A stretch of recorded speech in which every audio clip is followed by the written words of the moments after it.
उसी कड़ी में आज बहुत बड़ा एक फैसला हुआ है। पूरे देश में 8 बड़े नेशनल हाईवे के प्रोजेक्ट्स जो कि एक्सेस कंट्रोल्ड एक्सप्रेस वेज हैं, आज cabinet committee on economic affairs ने प्रधानमंत्री श्री नरेंद्र मोदी जी की अध्यक्षता में अप्रूव किए हैं।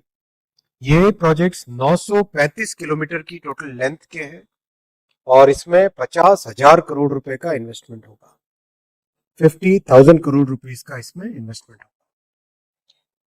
जैसा प्रधानमंत्री जी का काम करने का तरीका है, उन्होंने बहुत ही एक इंटीग्रेटेड प्लानिंग की व्यवस्था बनाई है जो कि पीएम गति शक्ति पोर्टल के नाम से जानी जाती है।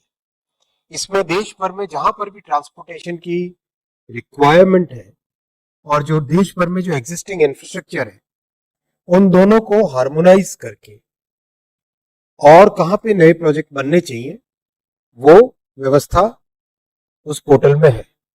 और ये टेक्नोलॉजी आज विश्व भर में इसकी चर्चा है। इसमें करीब करीब सारे ही sectors, highway, railway, ports, electricity transmission, जो फॉरेस्ट एरियाज हैं, जो माइनिंग एरियाज है, वो सब इसमें मैप हुए हुए हैं। उस पोर्टल की मदद से कहां कहां पर हमें नए कॉरिडोर्स की, नई कैपेसिटी की जरूरत है, वो ध्यान में रख के ये प्रोजेक्ट्स बनाए गए। बहुत साइंटिफिक तरीके से बिग डेटा एनालिसिस करके कहां पर कंजेशन है, कहां पर आने वाले समय में कंजेशन हो सकता है, उन सब का भी ध्यान रखा गया है। विजन 2047 का विशेष ध्यान रख के इन प्रोजेक्ट्स को बनाया गया है। साथियों, इसमें बहुत ही प्रसन्नता के साथ मैं कहना चाहूंगा, अयोध्या जी के दर्शन के लिए भक्त आ रहे हैं, इतनी बड़ी संख्या में आ रहे हैं। अयोध्या जी के सर्वांगीण विकास के लिए एक बहुत मेजर रिंग रोड का इसमें अप्रूवल हुआ है, पहला प्रोजेक्ट। ये प्रोजेक्ट करीब 68 किलोमीटर्स का है और करीब 4,000 करोड़ का है, 3,935 करोड़ टू बी एग्जैक्ट। साथ ही साथ दूसरा बड़ा प्रोजेक्ट जो अप्रूव हुआ है वो है नॉर्थ ईस्ट में। हम देखते हैं कि कितनी तेजी से ग्रोथ हो रही है, कितनी तेजी से डेवलपमेंट हो रहा है।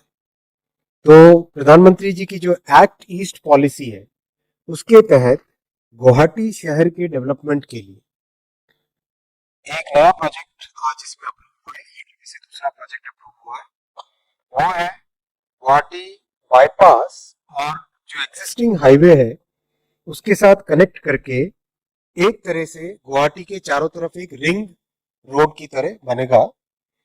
उसके लिए वो 121 किलोमीटर का है, 121 किलोमीटर, 5,729 करोड़ रुपीस का प्रोजेक्ट है। तीसरा बड़ा प्रोजेक्ट है नासिक फाटा से खेड़, पुणे में। पुणे एक बहुत ही रैपिडली ग्रोइंग शहर है। आपने देखा अभी हाल ही में रेलवे के बहुत नए वहां पे प्रोजेक्ट्स और बहुत अप्रूवल्स हुए हैं। वैसे ही हाईवे का एक बहुत बड़ा आज अप्रूवल हुआ है, 7,827 करोड़ रुपीस के इन्वेस्टमेंट से, 7,827 करोड़ रुपए के इन्वेस्टमेंट से, जो कंप्लीट पुणे से चिंचवड, चिंचवड से चाकन, ये जो पूरा इंडस्ट्रियल बेल्ट है, इस बेल्ट में जो बहुत रैपिड ग्रोथ हो रही है, उस ग्रोथ को ध्यान में रखते हुए ये प्रोजेक्ट अप्रूव हुआ है। फोर्थ प्रोजेक्ट जो अप्रूव हुआ है साथियों आज, वो है रायपुर और रांची के बीच में जो कंप्लीट कॉरिडोर बन रहा है, एक्सप्रेसवे। उसमें पाथल गांव से गुमला के बीच में आज प्रोजेक्ट अप्रूव हुआ। ये छत्तीसगढ़ और झारखंड का, दोनों राज्यों को इसका बेनिफिट मिलेगा। 137 किलोमीटर्स का है और 4,473 करोड़ रुपीस का इसमें इन्वेस्टमेंट होगा। इसके बाद में मैं साथियों आता हूं, नेक्स्ट प्रोजेक्ट जो अप्रूव हुआ है वो है गुजरात में थरड, दीसा, महसाणा। आप जानते हैं कि हाईवे की अभी इस तरह से कल्पना की गई है, दिल्ली से ट्रांस राजस्थान कॉरिडोर बन रहा है, फिर मुंबई दिल्ली एक्सप्रेसवे, इन दोनों कॉरिडोर्स को कनेक्ट करने वाला ये 214 किलोमीटर 214 किलोमीटर्स 6 लेन का ये हाई स्पीड कॉरिडोर बनेगा। इसमें 10,534 करोड़ रुपीस का इन्वेस्टमेंट होगा